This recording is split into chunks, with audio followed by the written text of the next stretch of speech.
لا حول ولا قوة إلا بالله العلي العظيم. أعوذ بالله من الشيطان اللعين الرجيم. بسم الله الرحمن الرحيم. الحمد لله الذي علا في توحده ودنا في تفرده وجلى في شانه وعظم في أركانه وقهر وبرهانه. ثم الصلاة والسلام على أشرف الأنبياء والمرسلين حبيب الله العالمين مولى ومولى الثقلين جد الحسن والحسين مولانا بالقاسم محمد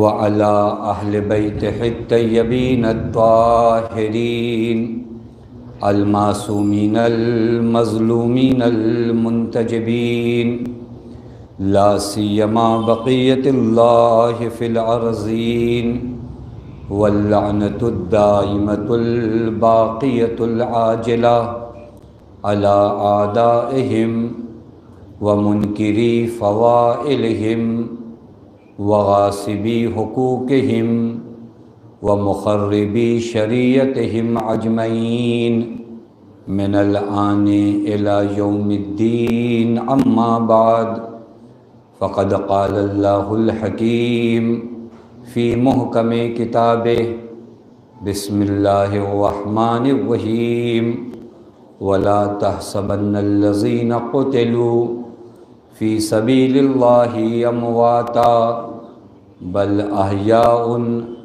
عند ربهم يرزقون. صلوات پڑھیں محمد وعلى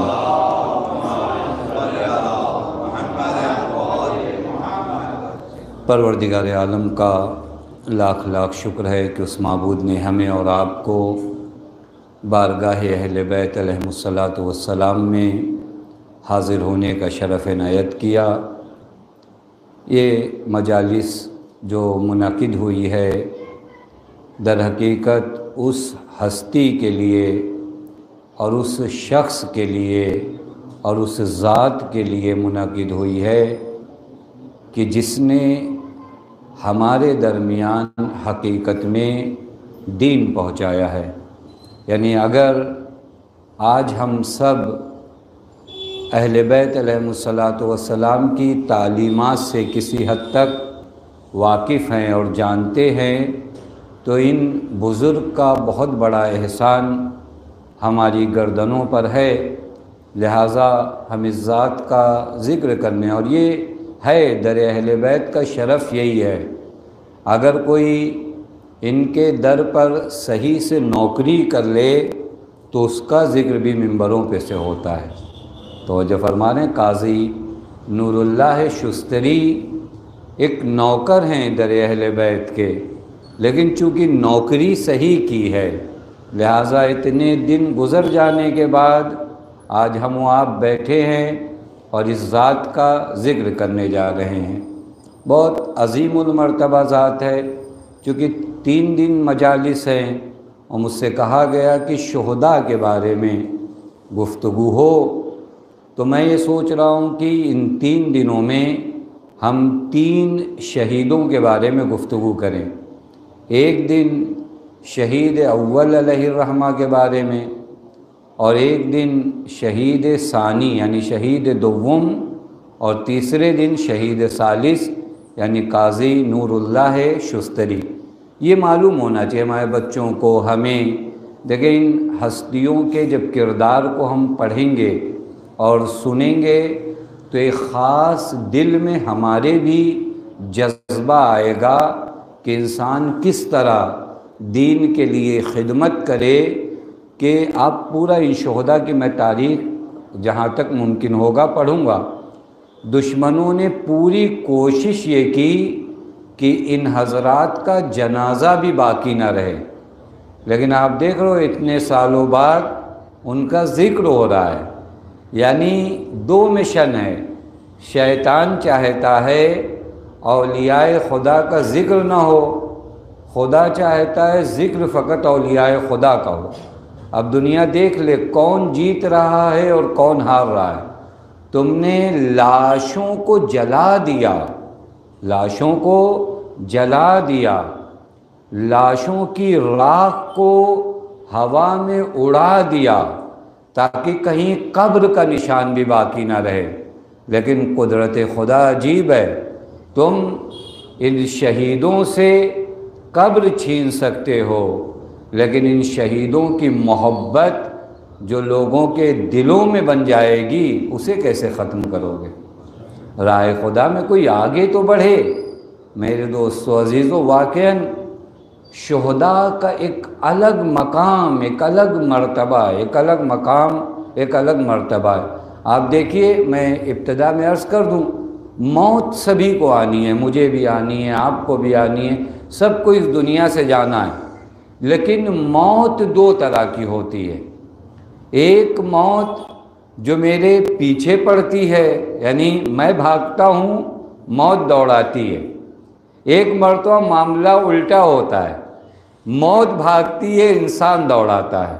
تو جو فرمائے شاید یہ مرحلہ تھوڑا اگر میں واضح کر سکا، مثلا یہ قانون ہے، اصلا اس کو کسی کو بھی اس قانون سے چھوٹ نہیں ہے۔ قرآن کہتا ہے کلو نفس ذائقۃ الموت اینما تکونوا یدرککم الموت ولو کنتم فی بروج مشیدہ، جہاں دل چاہے چلے جاؤ، جتنا بڑا قلعہ بنانا ہو، قلعہ بناتے تھے نا اس زمانے میں اپنے آپ کو سیف کرنے کے لیے، قرآن کہتا ہے وَلَوْ كُنْتُمْ فِي بُرُوجٍ مُشَيَّدَةٍ، بڑے بڑے قلعے بھی بنا لو، يُدْرِككُمُ الْمَوْتِ، موت تمہیں کیا کرے گی؟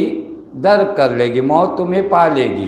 موت سے کسی کو چھوٹ نہیں ہے، بس یہ حیات ہے، اس حیات کا ایک مرحلہ موت ہے۔ اب یہاں انسان دو طریقے کے ہوتے ہیں، بعض موت کو انتخاب کرتے ہیں، یعنی موت کو چنتے ہیں، بعضوں کو موت چنتی ہے۔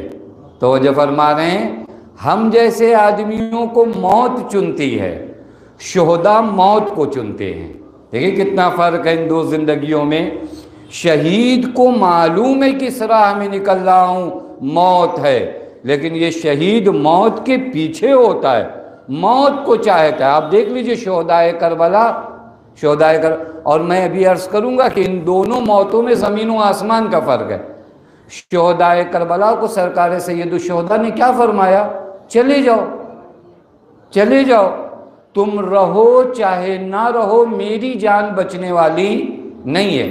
اب دیکھیے اگر بہت ہمارے جیسا مومن ہونا تو آ کر وہاں پہ اپنی کیلکولیٹ کرے کہ ٹھیک ہے میرے رہنے سے بھی مولا نہیں بچیں گے، میرے چلے جانے سے بھی نہیں بچیں گے، تو میں کیوں ان کی راہ میں جان قربان کروں، یہ ہمارا کیلکولیٹ ہے۔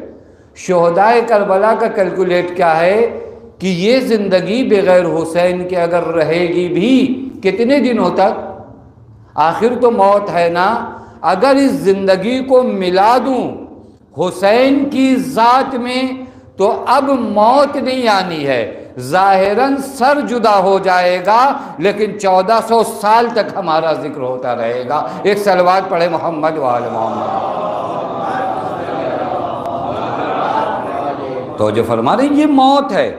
اور یہاں پر شہید کو اگر آپ دیکھیے نا، قرآن نے کہا کہ شہید کے علاوہ سب کو میت کہو، سب کو میت کہو، سب کو آپ مردہ کہہ سکتے ہیں، شہید کے علاوہ آپ، میں مر جاؤں آپ کا یہ میت، اور ہوتا بھی یہی ہے۔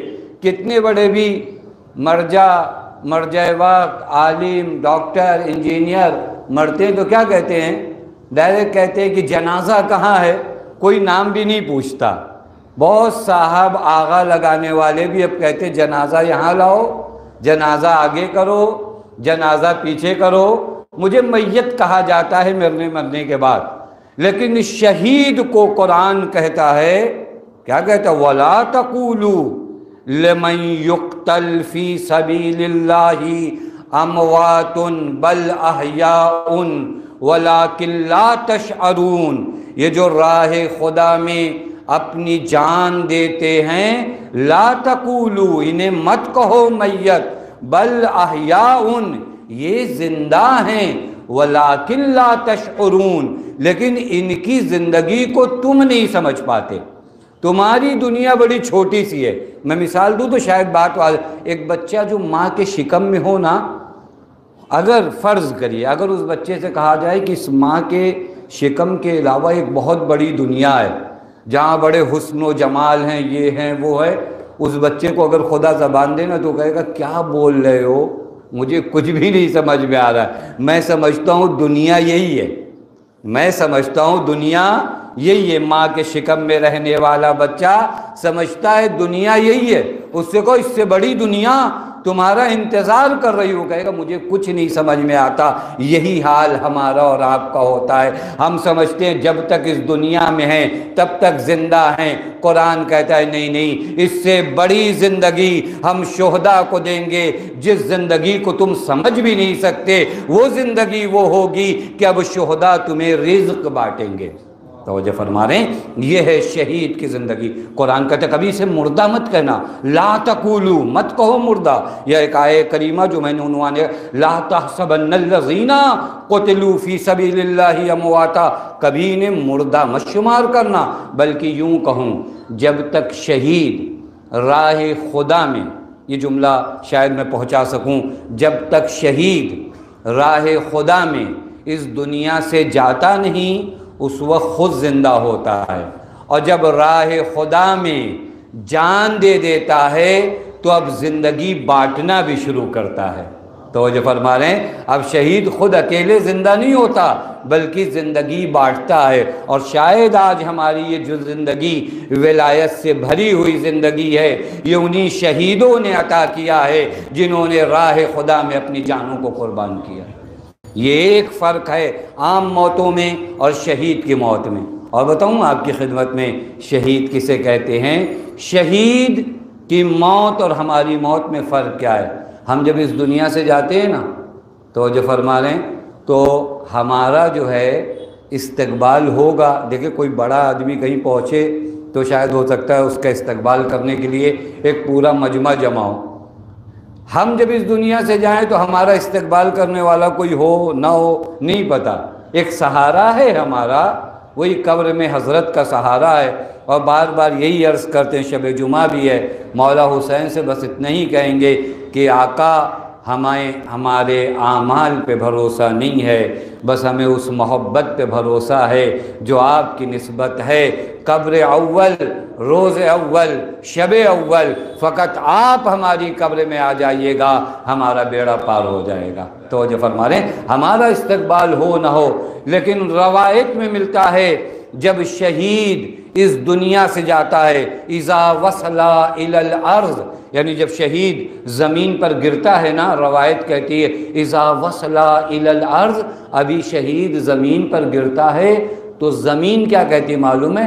مرحباً بالروح الطیبہ، ویلکم اپنی زبان میں اگر کہا جائے کہ اے روح طیبہ مبارک ہو، خوش آمدید، اخرجت، اے روح طیبہ تو نکلی ہے کہاں سے؟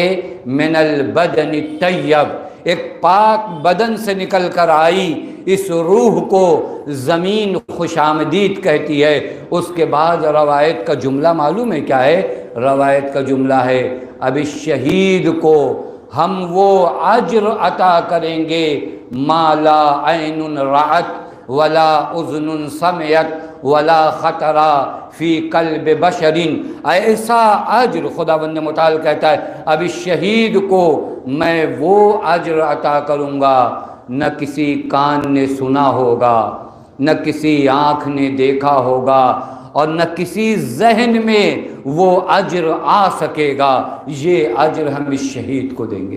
شہید یعنی یہ شہید یعنی جس نے اپنی زندگی کو راہ مکتب میں، راہ دین میں، راہ نشر علوم آل محمد میں دے دیا، اور یہ زندگی جب ان کو دے دیا نا تو وہاں سے جو زندگی ملتی ہے نا وہ ختم نہیں ہوتی۔ جب زندگی کو آپ راہ خدا میں دے دو، یہ زندگی بھی خدا کی دی ہوئی ہے نا، ہم اسی کی راہ میں جب اس زندگی کو دے دیتے ہیں تو خدا وند متعال ہمیں ایسا اجر عطا کرتا ہے کہ خدا کی قسم اب اس زندگی کا کسی اور زندگی سے کمپیئر نہیں ہو سکتا۔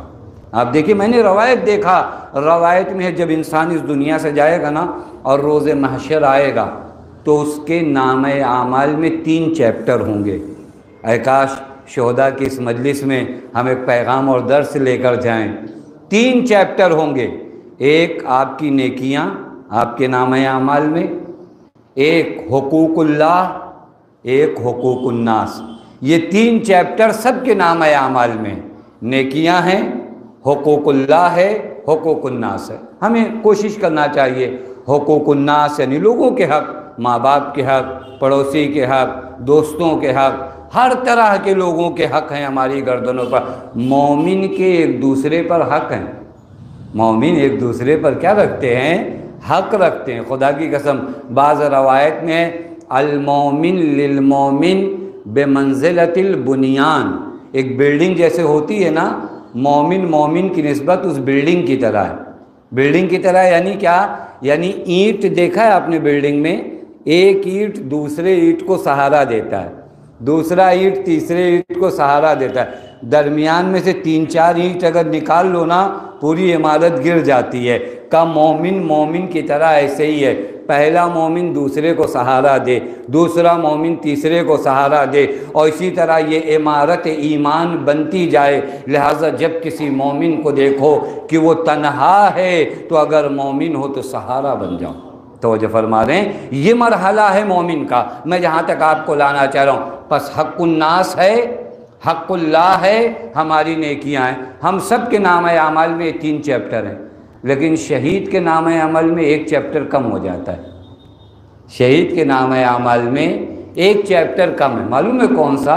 حقوق اللہ۔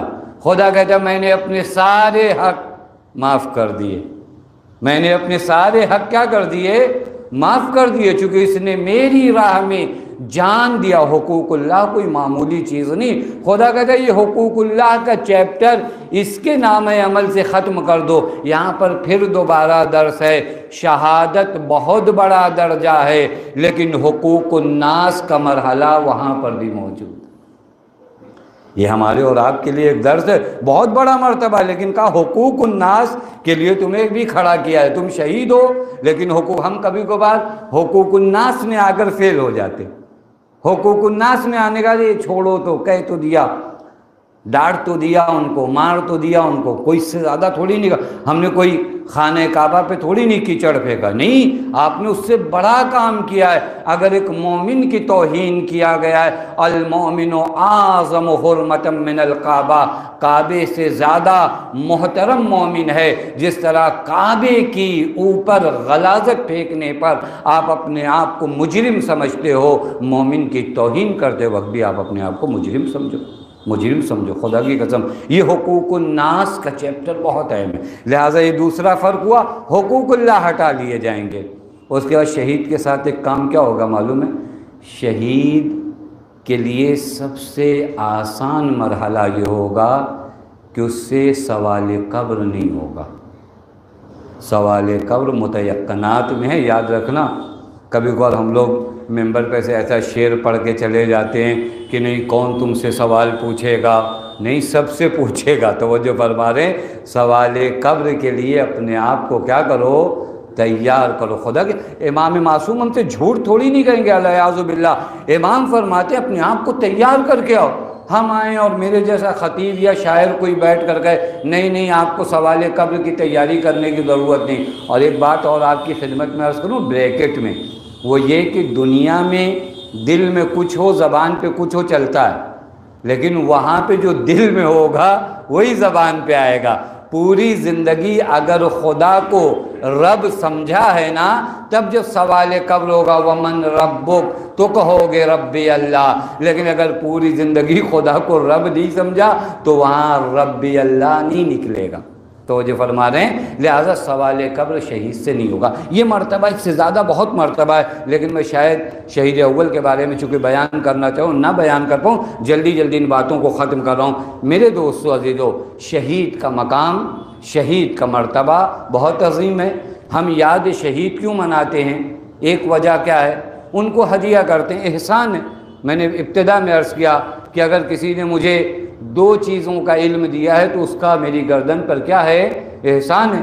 جس نے مجھے دین بتایا، جس کی وجہ سے آج میں لا الہ الا اللہ محمد رسول اللہ علی ولی اللہ کہہ رہا ہوں، اس کا احسان میری گردن پہ کتنا ہے۔ ہم کبھی کبھار نہیں سمجھ پاتے میرے دوستو عزیزو کہ ہم تک دین پہنچا کیسے۔ ہم سمجھتے بڑی آسانی سے، ایسے ہی پہلے زمانے میں مجلسیں ہوتی تھی اور پھر مجلسوں کے نہیں اتنی آسانی سے یہ دین نہیں پہنچا ہے۔ اس دین کو پہنچانے کے لیے کچھ لوگوں نے اپنی آبرو کو عطا کیا ہے، کچھ لوگوں نے اپنی جان دیا ہے، کچھ نے مال دیا ہے، کچھ نے گھر چھوڑا ہے، کچھ نے رشتہ داری، یعنی سب کچھ ختم کر کے فقط تم تک دین پہنچانے کے لیے کچھ لوگوں نے قربانیاں دی ہیں۔ تو اتنی آسانی سے بیٹھ کر ہم دین سمجھ رہے، اور انہیں حضرات میں سے ایک ذات شہید اول ہے۔ چونکہ یہ مجلسیں ایک اچھا بہانہ ہے کہ ہم ان ہستیوں کو پہچانیں کہ یہ کون ذات ہیں۔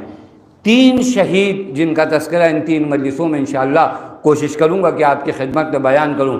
پہلے شہید اول جن کا نام محمد ابن مکی ہے، ان کا لقب شمس الدین یعنی دین کا سورج۔ یہ وہ القاب ہیں جو ہمارے زمانے کے لحاظ کے نہیں ہیں، کیونکہ ہمارے زمانے میں لقب اور ٹائٹل فری میں بٹتے ہیں۔ آپ مجھے حجت الاسلام مولانا کہہ دیجئے، اس زمانے میں ایسا لقب فری میں نہیں آتا تھا۔ اگر کسی کو شمس الدین یعنی دین کا سورج کہا جا رہا ہے تو اس کا مطلب وہ عظیم المرتبہ۔ شہید اول کا نام محمد ابن مکی، ان کا لقب شمس الدین۔ تعلق کہاں سے میں عرض کروں گا، دیکھیے آپ خدا کی قدرت کو سمجھیے گا۔ لبنان کے جنوب میں ایک شہر ہے جس کا نام جبل عامل ہے۔ جبل عامل ابھی بھی وہ شہر ہے، جبل عامل ایک شہر ہے۔ وہاں پر ایک گاؤں اور ولیج جو ہے وہ بزین ہے، وہاں کے تعلق رکھتے ہیں شہید اول علیہ الرحمہ۔ ان کا نام محمد ابن مکی، ان کے والد کا نام مکی۔ آپ تھوڑا سے غور فرمائیے گا، جبل عامل معلوم ہے وہ جگہ تھی جہاں پر شیعوں کا کوئی اثر نہیں تھا، کوئی شیعہ ہی نہیں تھا۔ پورے اس گاؤں میں، پورے اس شہر میں کوئی شیعہ نہیں تھا۔ شیعہ پیدا کہاں سے ہوئے جبل عامل میں آپ کو بتاؤں؟ جناب اباذر علیہ الرحمہ کو آپ سب جانتے ہیں، حق بولنے کی وجہ سے۔ دیکھو خدا کی قدرت ہے کیا، تم چاہتے ہو اباذر کو شہر بدر کرو۔ آپ سب جانتے ہیں جناب اباذر چونکہ حق بولتے تھے، لہٰذا کوئی مدینے میں جناب ابوذر کو برداشت نہیں کر پا رہا تھا، لہٰذا خلیفہ سوم کے زمانے میں جناب اباذر کو کہاں بھیجا گیا؟ شام۔ کہا شام والوں سے کہا کہ ان کو سنبھالو، یہ یہاں پر تو جہاں پر بھی مجمع ہوتا ہے یہ علی کے فضائل بیان کرتے ہیں، شام کے حوالے کر دیا۔ شام میں جب جناب اباذر پہنچے، وہاں پہ بھی جب کوئی علی والا کہتے ہی اسے وہ بیٹھے گا تو فقط ذکر علی کرے گا، توجہ فرما رہے۔ شام میں جب پہنچے تو جہاں پر بھی تھوڑا بہت مجمع ملتا تھا مولا کے فضائل۔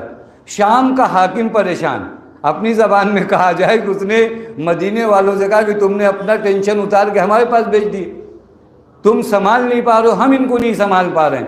کہا کیا کیا جائے؟ کہا ہم نے اتنی محنت سے شام والوں کو بغض علی میں تیار کیا ہے اور تم نے ابوذر کو بھیج دیا، یہ تو کچھ دنوں میں سب کچھ ختم کر دیں گے۔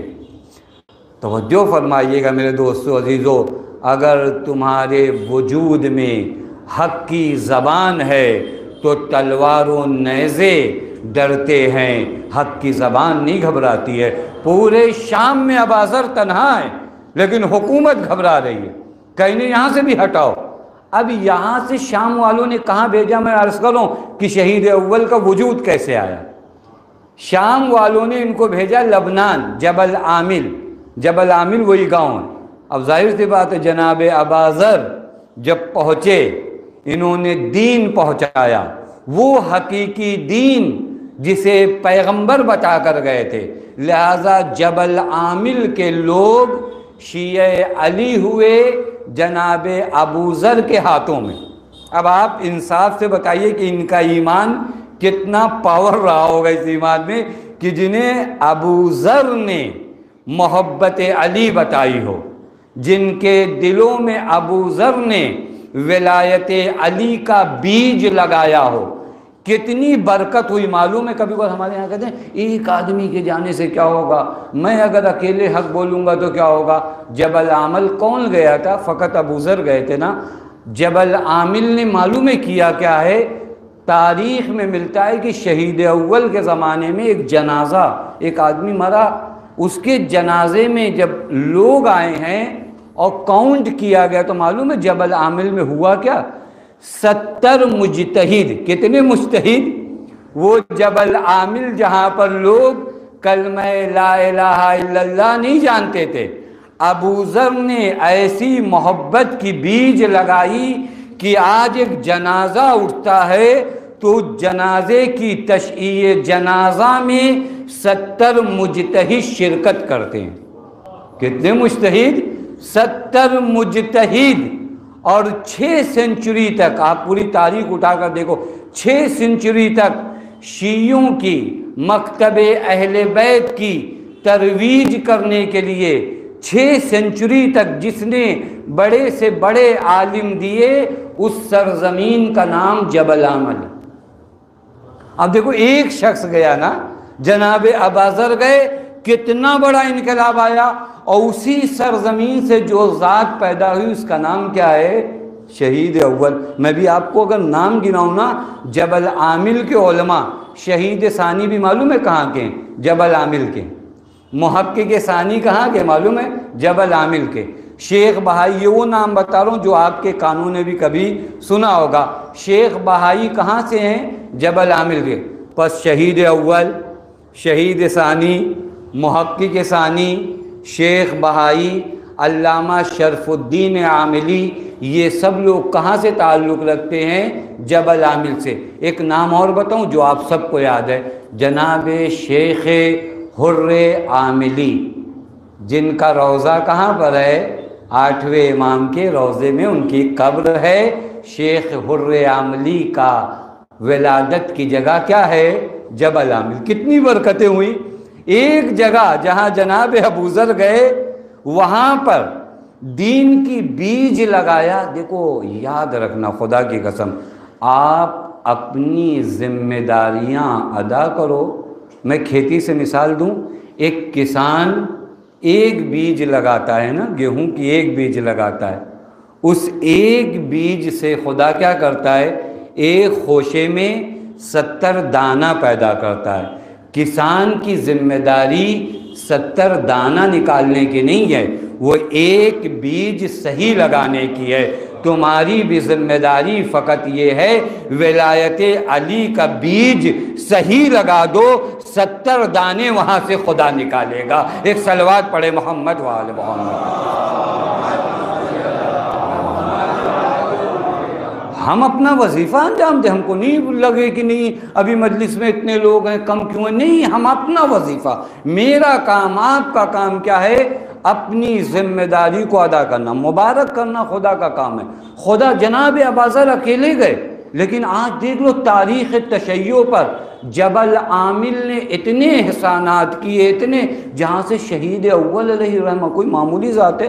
میں شہید اول کے بارے میں اگر آپ کی خدمت میں عرض کروں نا، شہید اول 734 ہجری، 52 سال سے زیادہ عمر نہیں ہے، 52 ایئرس، پوری عمر کتنی ہے؟ 52 سال۔ 734 ہجری کو ولادت ہوئی، 786 کو یعنی 786 کو آپ کی شہادت ہو گئی۔ 16 سال تک آپ اپنے گاؤں میں رہے، اس کے بعد کہاں آئے؟ عراق۔ عراق میں جو ہلہ ہے نا، جہاں کے علامہ ہلی، محقق ہلی، اس زمانے میں ہلہ کا حوضہ کافی مشہور تھا۔ 750 ہجری میں، 750 میں ہلہ پہنچے۔ وہاں پہنچنے کے بعد محقق ہلی کون ہے معلوم ہے؟ علامہ ہلی کے بیٹے ہیں، بہت بڑا نام ہے، بہت بڑا نام ہے۔ اور محقق حلی کسی کے بارے میں یوں میں نے عرض کیا نا ہمارے زمانے سے، چونکہ ٹائٹل جب میں بتاتا ہوں تو ہمارے زمانے میں بڑا آسان ہو گیا، آپ خوش ہوئے آپ نے مجھے کوئی بھی ٹائٹل دے دیا، تو یہ ہمارے زمانے کے ٹائٹل کی کوئی ویلیو اور کوئی زیادہ اعتبار نہیں۔ اس زمانے میں یہ لوگ ایک بات کرنے سے پہلے 50 مرتبہ سوچتے تھے، ہمارے زمانے میں بات پہلے ہوتی ہے، سوچتے ہم لوگ بعد میں۔ محقق حلی معلوم ہے شہید اول کے استاد تھے، کس کے استاد ہیں؟ شہید اول کے استاد۔ کیا فرماتے ہیں شہید اول کے بارے میں؟ کہتے ہیں یہ میرا وہ شاگرد ہے جس کو میں نے فائدہ کم پہنچایا، اس سے فائدہ میں نے لیا زیادہ۔ عجیب ہے، استاد شاگرد کے بارے میں کیا کہہ رہا ہے کہ اس کو میں نے فائدہ کم پہنچایا، فائدہ لیا زیادہ۔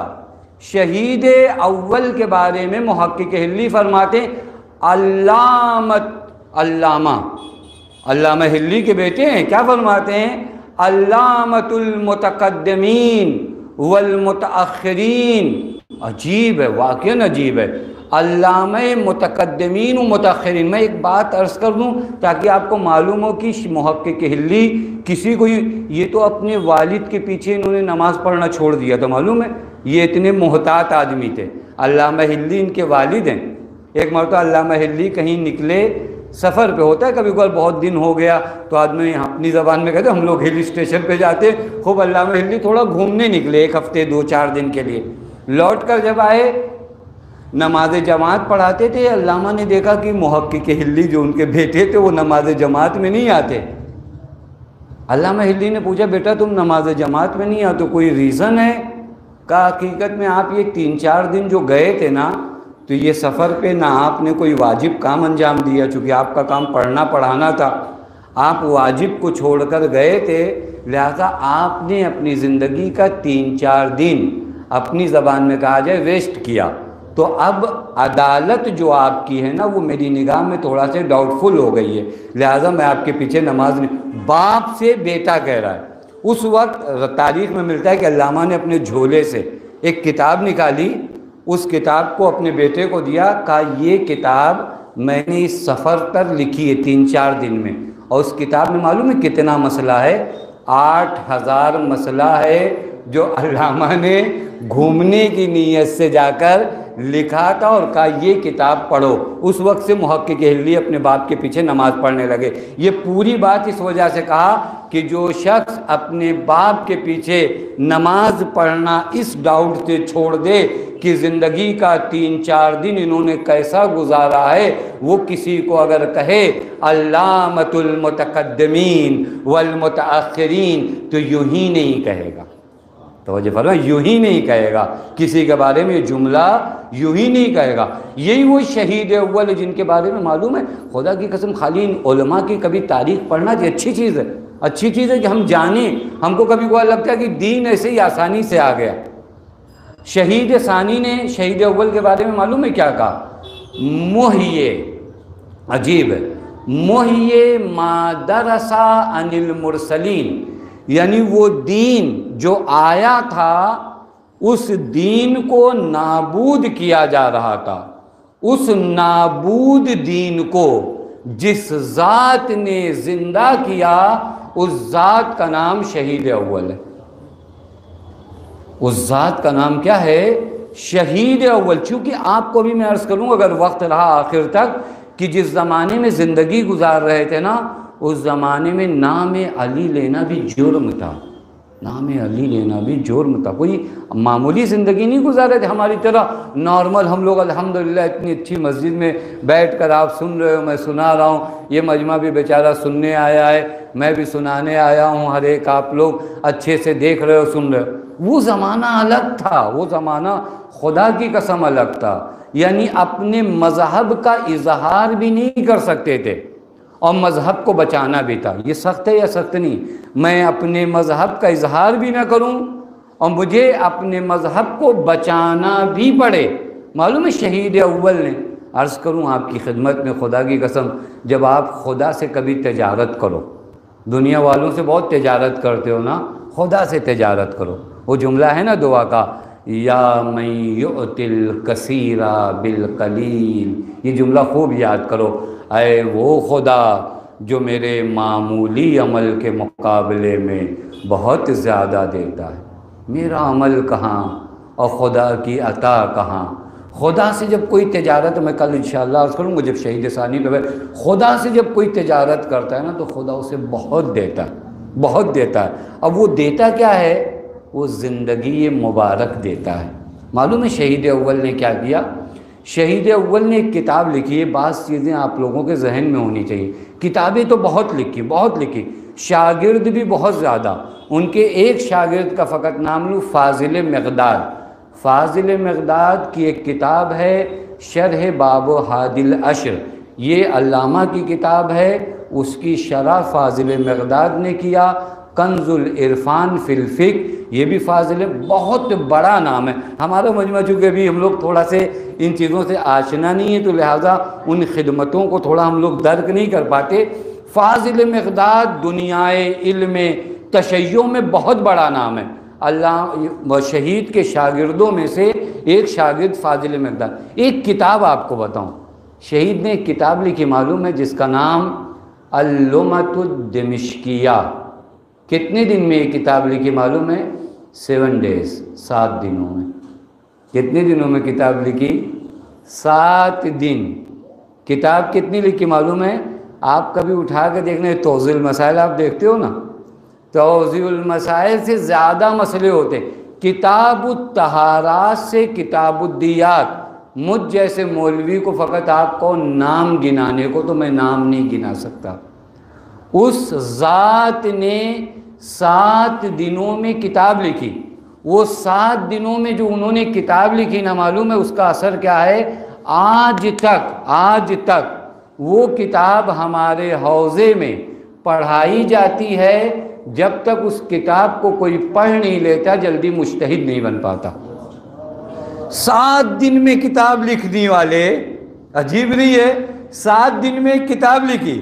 وہ کتاب معلوم ہے ہم لوگ بھی اپنے مدرسے میں، ہمارے یہاں بھی پڑھائی جاتی ہے، نجف میں، قم میں، ہر جگہ، ہر مدرسے میں یہ کتاب ضروری ہے۔ یہ کتاب ضروری ہے، پڑھنا پڑتا ہے، سب کو پڑھنا پڑتا ہے۔ اگر آپ جو ہے یہ کام کر رہے ہوں یعنی اجتہاد تک پہنچنے، یہ کتاب پڑھنی پڑتی ہے۔ یہ 7 دن کی کتاب معلوم ہے کتنے دن میں پڑھائی جاتی ہے؟ 4 سال لگتا ہے۔ کتنا سال لگتا ہے؟ 4 سال لگتا ہے۔ وہ بھی اس وجہ سے لگتا ہے کہ شہید ثانی نے اس کو تھوڑا آسان کیا۔ تو جو فرما رہے ان کی بعض باتوں کو شہید ثانی نے شرح کیا تو جا کے اس کتاب کی شرح ہوئی۔ اب ہم لوگ تھوڑا سے، ابھی بھی میں بہت ہی چیلنج کے ساتھ کہہ سکتا ہوں، کوئی آ کر یہ نہیں کہہ سکتا کہ لمحہ کو پوری طرح میں نے سمجھ لیا۔ کتنے دن میں کتاب لکھی؟ 7 دن میں۔ 7 دن میں، اور بعض جگہوں پہ ملتا ہے، تاریخ میں ملتا ہے، اب یہ ایک الگ میٹر ہے، خود بہت اختلاف ہے۔ بعض جگہوں پہ ملتا ہے کہ شہید ثانی نے، شہید اول نے یہ کتاب کہاں لکھی معلوم ہے؟ جیل میں۔ کہاں لکھی؟ جیل میں لکھی، قید خانے میں لکھی۔ قید خانے میں کوئی لائبریری تو نہیں ہوتی نا، کبھی آپ بھی کوشش کر کے دیکھو ایک کتاب لکھنے کے لیے کتنی کتاب پڑھنا پڑتا ہے۔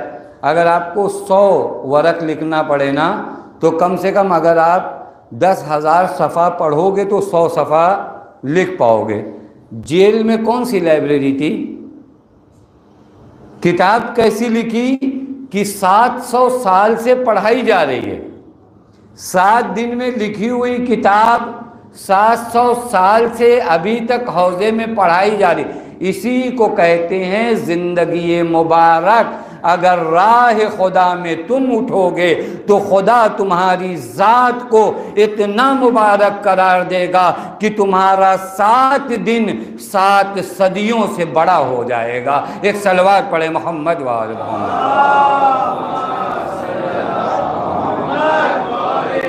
تو جو فرما رہے ہیں یہ وہ حضرات ہیں، یہ وہ حضرات ہیں۔ ایک کتاب ہے جواہر الکلام، محمد حسن نجفی نے لکھی۔ وہ کتاب کتنی معلوم ہے؟ 43 ویلومز، اس کی کتنی کتاب ہے؟ 43 جلدوں میں وہ کتاب ہے۔ شہید اول کی کتاب ہے کتاب دروس، 3 جلدوں میں۔ ابھی وہ آیت اللہ زندہ ہے، شبیر زنجانی قم میں رہتے ہیں، وہ کہتے ہیں یہ 43 جلد آپ پڑھ لو، لیکن اگر یہ 3 جلد نہیں پڑھو گے تب بھی آپ کے لیے کافی نہیں ہوگا۔ عجیب حال ہے، عجیب حال ہے۔ یعنی کیا کیا خدا نے؟ کتنا مبارک قرار دیا خدا نے. لیکن ان لوگوں نے کیا کیا میرے دوستو عزیزو؟ جو درس اور پیغام آپ کو دینا ہے نا، ان حضرات نے کیا کیا؟ جب سارا عالم مخالف تھا، میں نے عرض کیا نا، آپ کے سامنے مجلس پڑھنا میرے لیے بہت آسان ہے، چونکہ آپ سننے آئے ہو، میں سنانے آئے ہوں، آپ نے بلایا، بڑے عزت احترام سے آپ مجلس سن رہے. وہ جہاں پڑھتے وہاں ان کی بات سننے کو کوئی تیار نہیں ہے، بات سننے کو تیار. اور محنت اتنی کہ پوچھیں مت. شہید اول کو جس طرح فقہ شیعہ یاد تھی نا، فقہ اہل سنت بھی یاد تھی. اہل سنت کے علماء بھی اپنے مسائل کس سے پوچھتے تھے معلوم ہے؟ شہید اول سے. شہید اول سے آ کر اپنے مسائل پوچھتے تھے. اس دور میں شہید اول نے اتنی بڑی خدمت کی، حتیٰ بعض تاریخ کی کتابوں میں ملتا ہے کہ خراسان میں اس وقت شیعہ حکومت تھی، تو خراسان کے والی نے ان کو لیٹر لکھا شہید اول کو کہ آپ یہاں چلے آؤ. اب یہ شاید ایک درس ہو ہمارے اور آپ کے لیے، آپ یہاں چلے آؤ. ابھی ہم لوگوں کا کیا ہے، اگر کہیں ایک جگہ تبلیغ کر رہے ہوں، وہاں بہت زیادہ عزت نہیں ہو، لوگ سن بھی نہیں رہے ہوں، لوگ ڈانٹ رہے ہوں، یہ کر رہے ہوں، ہم کو کہیں سے آفر آ جائے گی، نہیں آپ یہاں آ جاؤ. ہم وہاں پر اپنے آپ کو چیک کریں کہ میری ذمہ داری یہاں رہنا ہے یا میری ذمہ داری وہاں جانا ہے. ہم کیا چیک کرتے ہیں؟ ہم یہ چیک کرتے ہیں کہ نہیں ابھی میرے لیے تو وہ بلا رہے ہیں، وہاں اچھا خاصا انتظام ہے، یہاں تو کچھ ہے نہیں، میں اپنا وظیفہ چھوڑ کر بھاگتا ہوں، لہٰذا میری زندگی بابرکت نہیں بن پاتی. شہید اول کو خراسان بلایا جا رہا تھا، بادشاہ کا لیٹر آیا تھا، لیکن انہوں نے دیکھا کہ مذہب تشیع کے لیے شام سے بہت بڑے خطرات آ رہے ہیں، لہٰذا جان چلی جائے لیکن اس محاذ کی اس جگہ کو نہیں چھوڑوں گا. لہٰذا شہید اول نے شام میں قیام کیا اور وہ 7 دنوں میں جو کتاب لکھی تھی نا لمع، وہ خراسان بھیجا. کہا تم لوگ اپنا کام اس کتاب سے چلاؤ، میں یہاں پر محبت اہل بیت کی بیج لگا رہا ہوں. اسے کہتے ہیں زندگی. خدا کی قسم اسے کہتے ہیں زندگی. جب آدمی اس طرح زندگی گزارتا ہے نا، تو یہ مجمع آپ میں سے مجھ میں سے کس کی رشتہ داری ہے شہید اول سے؟ کسی کی رشتہ داری نہیں ہے نا. لیکن ہم سب کتنے آرام سے سن رہے ہیں. کیوں سن رہے ہیں؟ یہ خدا کا کام ہے، یہ خدا کا کام ہے. خدا کہتا ہے ان الذین آمنوا وعملوا الصالحات سیجعل لهم الرحمن ودا. تم آؤ تو نیک عمل انجام تو دو، تمہاری محبت کو لوگوں کے دلوں میں ہم ڈالیں گے. ان میں سے کسی نے شہید اول کو نہیں دیکھا ہے، لیکن شہید اول کی محبت دل میں ہے. اس کا مطلب یہ ہے کہ خدا اپنے وعدے کو پورا کر رہا ہے. ہم آپ یہاں جمع ہیں، کیسے اتنے آرام سے شہید اول کا ذکر سن رہے ہیں؟ چونکہ ذات نے اپنے آپ کو راہ خدا میں فنا کر دیا. خدا کی قسم راہ خدا میں فنا کر دیا. کتنی تکلیفیں ہوئی ہیں، کتنی اذیتیں ہوئی ہیں. جہاں شہادت کا ماجرا ہے نا، آپ تاریخ میں پڑھو کس طرح شہید کیا گیا. معلوم ہے آپ کو شہید اول کی شہادت کی وجہ ایک جھوٹا پروپگنڈا تھا، ایک جھوٹا پروپگنڈا. چونکہ معلوم ہے آپ کو یہ لوگ شہید اول، ان کے پاس حکومت تھی لیکن شہید اول کے پاس خدا کا دیا ہوا علم تھا، اہل بیت کی محبت تھی. سب سے بڑا اسلحہ تمہارا یہی ہے. یہ گھبرائے کہ اب اگر یہ بہت دن یہاں پر رہے. شہید اول نے اپنی زندگی کا زیادہ حصہ معلوم ہے کہاں گزارا؟ سوریہ، شام جسے ہم کہتے ہیں، وہیں پہ گزارا. اچھا ان کے چاروں اولاد کی ولادت شامی میں ہوئی، زیادہ زندگی وہیں گزارا. جب سب تھک ہار گئے کہ اب اس آدمی کو روکا نہیں جا سکتا، تو معلوم ہے کیا کیا؟ ایک کتاب بنائی گئی، جھوٹی ایک کتاب بنائی گئی. اس کتاب کا نام کیا دیا گیا؟ فتاوی شمس الدین محمد ابن مکی. جھوٹی باتیں اس میں لکھی گئیں، بہت سی جھوٹی باتیں لکھی گئیں، اور ان جھوٹی باتوں کو لکھ کے بتایا گیا کہ یہ شہید اول نے لکھا ہے. قاضی کے پاس اس کتاب کو بھیجا گیا کہ انہوں نے یہ کتاب لکھا ہے. قاضی نے کہا کہ آپ توبہ کر لیجئے. کیا کر لیجئے؟ آپ توبہ کر لیجئے. دیکھیے توجہ فرمائیں، شجاعت دیکھیے گا. شہید اول نے فرمایا میں نے یہ کتاب لکھی نہیں، میرے عقیدے جن لوگوں نے یہ الزام مجھ پر لگایا مجھے ان کے سامنے حاضر کرو. کہا چلیں پھر بھی توبہ کر لیں. کہا توبہ نہیں کروں گا. دیکھیں پتہ نہیں آپ بات کو سمجھ پا رہے ہیں یا نہیں سمجھ پا رہے ہیں. توبہ کرنے کا مطلب یہ ہوتا کہ میں نے لکھی ہے. اللہ اکبر. جان جاتی ہے تو چلی جائے، لیکن اپنی نوکری جو اہل بیت کے لیے ہے اس پر الزام نہیں لگنے دیں گے. میں نے نہیں لکھی، میں مناظرہ کرنے کو تیار ہوں، مجھ سے اگر باتیں کی جائے۔ 1 سال تک آپ کو قید خانے میں رکھا گیا۔ کتنے سال تک؟ 1 سال تک قید خانے میں رکھا گیا۔ میں چاہ رہا تھا کہ شہید اول کی وصیت بھی آپ کی خدمت میں عرض کروں۔ اتنے حالات خراب تھے نا، خدا کی قسم، اگر آپ کے بس میں ہو تو کبھی سرچ کریے، تحقیق کریے، پڑھیے۔ اتنے حالات خراب تھے کہ اپنے وصیت نامے میں بھی اہل بیت کا ذکر نہیں کیا ہے، یعنی تقیے کی یہ حالت تھی، تقیے کی یہ حالت تھی۔ وگرنہ ہم میں سے کوئی معمولی آدمی بھی جب وصیت کرتا ہے تو اہل بیت کا ذکر کرتا ہے۔ شہید اول نے تو راہ اہل بیت میں جان دی تھی، لیکن اتنا تقیے کی حالت تھی۔ اور وصیت بھی واقعی یہ خود شہید اول کی وصیت بھی الگ مارکے کی، جو وصیت کیا نا، میرے اور آپ کے لیے درس ہے۔ کیا کیا وصیت معلوم ہے؟ کہا کہ یہ جو لکھ رہا ہے خدا کا ایک ضعیف بندہ لکھ رہا ہے، خدا کا ایک کمزور بندہ لکھ رہا ہے۔ ہم 2 رکعت نماز پڑھنے کے بعد کیا سمجھتے ہیں کہ ہم سے بڑا بندہ کوئی کائنات میں نہیں ہے۔ وہ لوگ اپنی جان دے دیتے ہیں، اس کے بعد کہتے ہیں خدا کا سب سے معمولی بندہ لکھ رہا ہے۔ اس کے بعد معلوم ہے، ایک چیز میں فقط عرض کروں اور آؤں شہید کی شہادت کو، موقع کو بیان کروں۔ ایک چیز کیا بیان کیا معلوم ہے شہید اول نے؟ عجیب جملہ کہا کبھی بھی اپنا حساب کتاب مت چھوڑنا، وَمُحَاسَبَةُ النَّفْسِ، یہ شہید کی وصیت کا جملہ ہے۔ اپنے آپ کا حساب کرو، اپنے آپ کا حساب کرو۔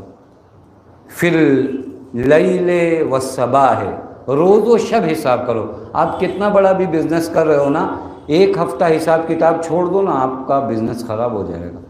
آپ دیکھ لو، چیک کر لو، جو لوگ بزنس میں اپنا حساب کتاب نہیں رکھتے، آخر میں پتہ چلا صرف گھاٹے ہوتے۔ 1 ہفتے تک اگر میں دنیا کے بزنس میں حساب کتاب نہ رکھوں تو میرا بزنس خراب ہو سکتا ہے۔ پوری زندگی، اپنی زندگی کا حساب کتاب نہ رکھوں تو کیا ہوگا؟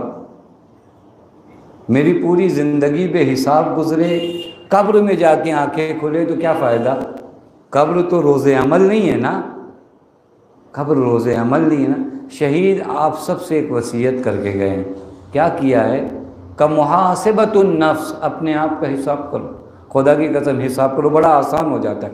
کل اگر میں نے 3 جھوٹ بولا تھا نا تو استغفر اللہ کہوں، آج اگر 1 جھوٹ کم ہو گیا میری زندگی میں تو کہوں الحمدللہ، 1 جھوٹ سے مجھے نجات ملی۔ یہ کتنا اچھا حساب کتاب ہے۔ ہماری زندگی میں حساب ہی نہیں، ہر چیز کا حساب ہے۔ بڑا بڑا کام کرتے ہیں، ارے میرے گھر میں ہر چیز حساب سے چلتی ہے، مجھے سب پتہ ہے، کتنی شکر آتی ہے، کتنا تیل آتا ہے، کتنا چاول آتا ہے۔ اچھی بات ہے، لیکن میری زندگی کا حساب ہے یا حساب نہیں ہے؟ یہ بے حساب زندگی کہاں گزارا ہے؟ یہ عمر کوئی معمولی چیز کا نام نہیں ہے، یہ برف کی طرح ہے۔ آئس دیکھا ہے؟ آئس پگھلتی رہتی ہے، آپ چاہو نہ چاہو پگھلتی رہتی ہے، اور جتنا ٹائم گزرتا ہے کیا ہوتا ہے؟ پگھل جاتی ہے، پانی بن کے بہہ جاتی ہے۔ زندگی کی ہر سانس کیا ہے؟ یہ تمہارے وجود کو پگھلا رہی ہے۔ اب اگر اس کا حساب نہیں ہوا تو پھر اس کے بعد کیا ہوگا؟ پتہ چلا پوری عمر صرف ہو گئی اور میں نے اپنی زندگی کا حساب نہیں رکھا۔ شہید کی وصیت یہ ہے، محاسبۃ النفس فی اللیل والصباح، صبح و شام اپنے آپ کا حساب کرو، دوسروں کا حساب مت کرو، دوسروں کا حساب مت کرو، اپنا حساب کرو۔ مجھے اپنے آپ کو سدھارنا ہے، میں اپنا حساب کروں۔ یہ شہید کی وصیت کا ایک جملہ ہے، کافی جملے ہیں، وقت نہیں رہ گیا، وگرنہ میں شہید کی وصیت بھی پڑھتا۔ معلوم ہے 1 سال تک شہید قید خانے میں رہے۔ شہید سے کہا گیا توبہ کرو، شہید نے کہا نہیں، میں اپنی باتوں کو پیش کر سکتا ہوں، بتا سکتا ہوں کہ حق کہاں ہے۔ اصل بہانہ ہوتا ہے نا، جب آپ کسی سے گھبرا جائیں، کسی سے تھک جائیں، کوئی آپ کے سارے پلان کو خراب کرے تو آپ نہیں چاہتے۔ اور یہ جگہ شام تو وہ جگہ ہے ہی ہے جہاں پر اہل بیت کے چاہنے والوں کو حق بولنے کی اجازت نہیں ہے۔ شام وہی جگہ ہے جہاں چراغ اور شمع جلانے والا سب سے بڑا مجرم ہے، کیونکہ یہ لوگ کیا چاہتے ہیں؟ دنیا میں اندھیرا رہے۔ اگر اندھیرے میں کوئی آئے اور ایک شمع روشن کرے تو چوروں کو بڑا کھلتا ہے۔ چور جو دبے پاؤں زندگی میں آ رہا ہے، اس کے سامنے کوئی روشنی پھیلا دے، چور کا سب سے بڑا دشمن سورج ہے، یہ روشنی پھیلاتا ہے۔ اور شہید اول کیا تھے؟ شمس الدین، دین کا سورج تھے، لہٰذا گھبرا رہے تھے شہید اول سے۔ کہا معافی مانگو، توبہ کرو، کہا نہیں، کہا پھر قتل کر دیا جائے گا، کہا منظور ہے، قتل کر دیا جائے۔ معلوم ہے کیسے قتل کیا؟ بڑی بے دردی کے ساتھ، بڑی بے دردی۔ تاریخ میں ملتا ہے کہ پہلے آپ کے سر کو قلم کیا گیا، پہلے آپ کے سر کو قلم کیا گیا، پھر کچھ دنوں تک آپ کا جنازہ دار پر آویزاں کیا، جنازے کو لٹکائے۔ دیکھو یہ انہوں نے سیکھا ہے اپنے آباء و اجداد سے کہ کس طرح حسین اور حسین کے چاہنے والوں کی توہین کرو۔ جنازے کو دار پہ آویزاں کیا، لٹکا دیا گیا جنازہ، بے سر جنازہ شہید اول کا دار پر لٹکا ہوا تھا۔ اس کے بعد معلوم ہے کیا کیا گیا؟ اس جنازے کو اتارا گیا، جلایا گیا، جلا کے اس کی راکھ کو ہوا میں اڑا دیا گیا۔ میں یہی کہتا ہوں کہ راہ حسین پر جو جتنا چلے گا اپنے مولا کے مصائب کو دیکھے گا۔ شہید اول کا مصائب بہت بڑا ہے، لیکن مجھے انصاف سے تو بتاؤ، ایک جنازہ تم نے کربلا میں نہیں سنا؟ شب جمعہ ہے نا میرے دوستو عزیزو، شب زیارت مولا ہے، ہم سب کا سہارا حسین ہے۔ اللہ اللہ، یہ کون سا جنازہ ہے جو کربلا کے دشت میں ہے، جس جنازے کو دیکھنے کے بعد چاہنے والی بہن یہ جملہ فرماتی ہے، انت اخی، کیا تو ہی میرا بھائی حسین ہے؟ اللہ اللہ، زینب اگر یہ سوال کرے جنازہ حسین سے، انت اخی، کیا تو ہی میرا بھائی ہے؟ ارباب ازا، تمہارے آقا و مولا کا جنازہ بے گور و کفن کربلا کے دشت میں تھا۔ اللہ اللہ جانتی یہ منظر کتنا سخت تھا، یہ منظر اتنا سخت تھا کہ جب عابد بیمار کی اس جنازے پہ نظر پڑی ہے تو چہرے کا رنگ متغیر ہو گیا۔ ارے زینب نے عابد کو دیکھا، اللہ میرے لال کے چہرے کا رنگ آئی ہے، میرے لال کیا ہو گیا؟ اے پوپی اماں دیکھتی نہیں، ارے میرے بابا کا جنازہ بے گور و کفن پڑا ہوا ہے۔ ایک مرتبہ زینب نے عابد کو سہارا دیا، اے میرے لال گھبراؤ نہیں، یہی تمہارے بابا کا روزہ تعمیر ہوگا، یہی زائرین آئیں گے۔ ارباب ازا، زینب نے عابد کو تسلیت تو دے دی، لیکن اللہ کوئی زینب کے دل سے پوچھے زینب کا کیا حال تھا جب حسین کو اس عالم میں دیکھا تھا؟ ہاں زینب نے ایک ہی نعرہ لگایا تھا، یا جدہ صلو علیک ملیک السماء، ھذا حسین مرمل بالدماء